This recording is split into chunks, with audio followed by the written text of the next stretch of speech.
వే gold trusted gold buyers మీరు తాకట్టు పెట్టిన బంగారాన్ని విడిపించి ఈ రోజు ఉన్న మార్కెట్ ధరకు కొనబడను. గుజరాత్లో భారీ ఉగ్రకుట్రను ఏటీఎస్ భగ్నం చేసింది. స్లీపర్ సెల్ నెట్వర్క్ను యాంటీ టెర్రరిజం స్క్వాడ్ గుర్తించింది. 8 మంది అనుమానిత జైషే మహమ్మద్ ఉగ్రవాదులను పోలీసులు అరెస్ట్ చేశారు. అరెస్ట్ అయినటువంటి వారిలో 7 గుజరాత్కు చెందిన వారు కాగా మరొకరు మధ్యప్రదేశ్కు చెందిన వ్యక్తిగా గుర్తించారు. నెట్వర్క్ను విస్తరించడం, కొత్త సభ్యులను చేర్చుకోవడం, ఉగ్రవాద భావజాలాన్ని ప్రచారం చేస్తున్నట్లుగా ఏటీఎస్ గుర్తించింది. పాకిస్తాన్ ఉగ్రవాదులతో లింకులున్నట్లుగా కూడా ఆధారాలు లభ్యమయ్యాయి. ఉగ్రవాదుల అరెస్టుతో దేశవ్యాప్తంగా హై అలర్ట్ ప్రకటించారు. ఏ క్షణం ఏం జరుగుతుందో అనేటువంటి పరిస్థితుల్లో అప్రమత్తంగా ఉండాలని కూడా సూచిస్తున్నారు. అయితే మనం ఒకసారి చూద్దాం. అరెస్ట్ అయినటువంటి వారిలో 7 గుజరాత్కు, అలాగే ఒకరు మధ్యప్రదేశ్కు చెందిన వారు. వీరు రాష్ట్రంలో జైషే మహమ్మద్ నెట్వర్క్ను విస్తరించడానికి, కొత్త సభ్యులను చేర్చుకోవడానికి, ఉగ్రవాద భావజాలం ఉన్నటువంటి వ్యక్తుల్ని ఆకర్షించి వారిని ఉగ్రవాదులుగా మార్చడానికి కూడా ఈ 8 మంది స్లీపర్ సెల్స్గా చేస్తున్నట్లుగా కూడా తెలుస్తోంది.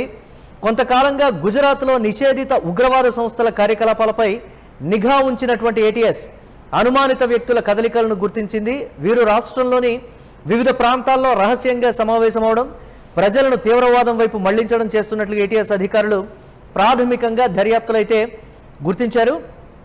ఈ నిందితులు కేవలం వ్యక్తిగత సభ్యులుగా మాత్రమే కాకుండా దారుల్ ఇస్లాం గుజరాత్ జైషే మహమ్మద్ అనే పేరుతో ఒక నెట్వర్క్ను ఏర్పాటు చేసి కార్యకలాపాలు కొనసాగిస్తున్నట్టు గుర్తించారు.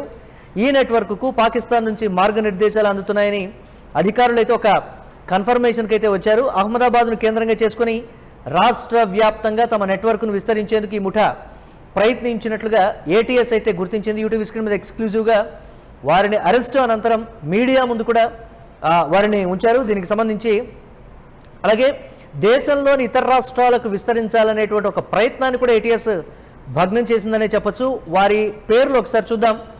అహ్మద్ అబ్దుల్ ఘజీవాలా 19 సంవత్సరాలు, ఇబ్రహీం మొహమ్మద్ హుస్సేన్ గఘా అలియాజ్ అబు హంజా 30 సంవత్సరాలు, ముదస్సిర్ అబ్దుల్ ఘజీవాలా 22 సంవత్సరాలు, జకారియా దుర్రానీ మహమ్మద్ అమ్మర్ ఘగా అలియాజ్ ఇబ్న్ అమ్మర్ జకారియా పాలన్పురి 21 సంవత్సరాలు, ముఫ్తీ ఫౌజన్ ఇస్మాయిల్ దవ్వా 40 సంవత్సరాలు, మహమ్మద్ అమీన్ షేరా అలియాజ్ అమీన్ పాలన్పురి 21, మహమ్మద్ అబ్దుల్ రెహమాన్ సాబ్ది అలియాజ్ మొహమ్మద్ పాలన్పురి 22 సంవత్సరాలు, బిలాల్ దుర్రానీ మహమ్మద్ అమ్మర్ గగా అలియాజ్ అబూ దుజానా 18 సంవత్సరాలు. అంటే 18 సంవత్సరాల నుంచి 40 సంవత్సరాల వ్యక్తులు. వీరంతా కూడా యువకుల్ని, అలాగే దీనికి సంబంధించి ఆ భావజాలం, ఉగ్రవాద భావజాలం ఉన్నటువంటి వారిని ఎవరైతే ఉన్నారో వారిని ఉగ్రవాద కార్యకలాపాల్లో ఇన్వాల్వ్ చేయడం, దేశవ్యాప్తంగా వీరందరినీ స్ప్రెడ్ చేసి ఒక భారీ కుట్ర, అంటే ఒక భారీ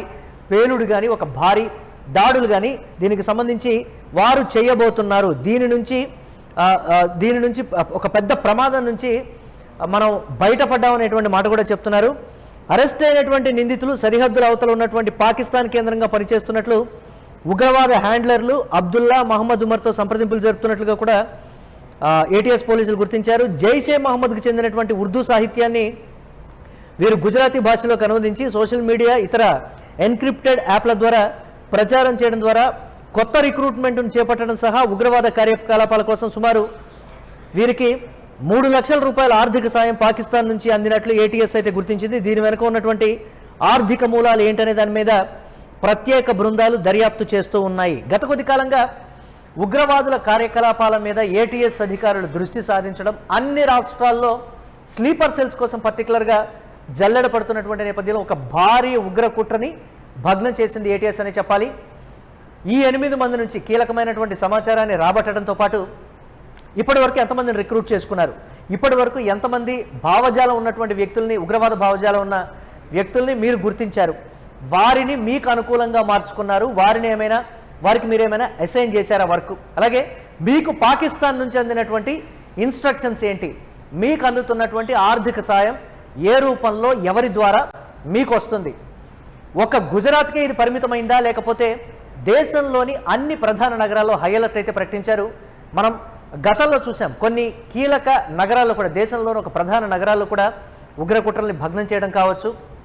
ఇక్కడ భయపడాల్సినటువంటి అంశం, ఆందోళన చెందాల్సినటువంటి విషయం ఏంటి అంటే, మనం ఆంధ్రప్రదేశ్ కావచ్చు, తెలంగాణ కావచ్చు, మనం చూసుకుంటే ఉత్తరాంధ్ర జిల్లాల్లో కూడా అసలు ఆ భావజాలం లేనటువంటి ఆ ప్రాంతాల్లో కూడా అక్కడికి ఆ స్థాయిలో అంటే మారుమూల ఉన్నటువంటి జిల్లాలు, టౌన్లు, గ్రామాల్లోకి కూడా ఉగ్రవాదాన్ని విస్తరించాలి అనేటువంటి ఒక భయంకరమైన కాన్సెప్ట్ వెలుగు చూసిన తర్వాత నుంచి ఏటీఎస్, స్లీపర్ సెల్స్, అలాగే ఉగ్రవాద కార్యకలాపాలు ఎవరు చేస్తున్నారు, ఎన్క్రిప్టెడ్ యాప్ల ద్వారా అసలు ఏం జరుగుతోంది దేశంలో, పర్టికులర్గా సోషల్ మీడియాలో దాన్ని అనువదించడం కావచ్చు వారి వారి భాషల్లోకి. అంటే ఇప్పుడు గుజరాతీ భాషలోకి వారు అనువదించారు, అలాగే ఇతర రాష్ట్రాలకు సంబంధించిన భాషలో కూడా అనువదించి ఉగ్రవాద కార్యకలాపాల వైపు యువతను ఏమైనా లాగారా, యువతని జాయిన్ చేయించుకున్నారా?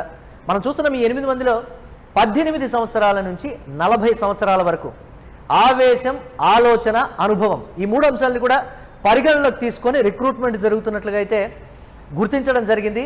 18 సంవత్సరాల యువకుల భావజాలం ఏ విధంగా ఉంటుంది, మధ్య వయస్కుల భావజాలం 40 సంవత్సరాల వారికి ఏ విధంగా ఉంటుంది, దీనికి సంబంధించి వారు ఉగ్రవాదానికి సంబంధించి ఎలాంటి సహాయం చేయగలరు, దేశం మీద ఎవరెవరు ఆగ్రహంతో రగిలిపోతున్నారు, వీరందరినీ గ్యాదర్ చేయడమే వీరి లక్ష్యం. పాకిస్తాన్ నుంచి వచ్చినటువంటి ఇన్స్ట్రక్షన్స్ తోటి భారీ ప్రమాదానికి, భారీ కుట్రనైతే ఇక్కడ ఏదో పన్నారు అనేటువంటి మాట. ఈరోజు వీరి అరెస్టు జరిగింది. వీరి నుంచి కీలక సమాచారం రాబట్టి ఏ రాష్ట్రాల్లో వీరు ఉగ్ర కుట్రని చేపట్టబోతున్నారు, దాన్ని భగ్నం చేయాల్సినటువంటి పరిస్థితి అయితే ఉంది. దీనికి సంబంధించి చూడాలి. ఇలాంటి ఉగ్రవాద మూలాలు ఉన్నటువంటి మనుషులు కావచ్చు సోషల్ మీడియాలో విపరీతంగా ఉంటారు. ప్రభుత్వాలు ఇప్పటికే అప్రమత్తం చేస్తున్నటువంటి సిచ్యువేషన్స్ ఉన్నాయి. మీకు ఎక్కడ ఏ అనుమానం వచ్చినా, సోషల్ మీడియాలో మీకు ఏదైనా అనుమానాస్పదంగా ఉన్నా, మీ చుట్టుపక్కల ఉన్నటువంటి వారి భావజాలం డిఫరెంట్గా ఉన్నా కానీ ఇమ్మీడియట్గా మాకు సమాచారం అందించండి. ఇది రాష్ట్ర ప్రభుత్వాలు సూచిస్తుంది. తస్మాత్ జాగ్రత్త.